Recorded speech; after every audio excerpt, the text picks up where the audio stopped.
Proof of concept or pilot execution. If we've followed the process as described in the previous steps, this is a straightforward and hopefully fast process. In most cases, the delays will be on the customer's side, coordinating and waiting for their support organizations like IT and SecOps to provide clearances or to install software, etc. We have a mutually agreed set of tasks that we are executing in sequence. We must ensure that any outstanding issues are resolved quickly and that we have our technical experts on call to quickly answer any questions or provide workable solutions to any issues that may arise.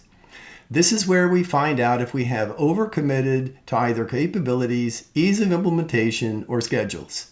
While we cannot be overly cautious, we must be realistic in estimating how much time and effort it will take for us to complete the POC or pilot. Pro tip. During the deep dive technical discussions, we need to be asking questions about what is acceptable for different aspects of the system operation. As an example, if the system must load data or transfer data between systems, we ask how long it currently takes, what's acceptable, and what would be ideal. We can assume that they would love to see instantaneous, but at a much longer time is still better than their current system and completely acceptable. We must know this before we start. Checklist for the proof of concept or pilot execution. Do we think that we demonstrated the value desired per the terms of our POC discussion and verbal agreement, documented for review before we begin?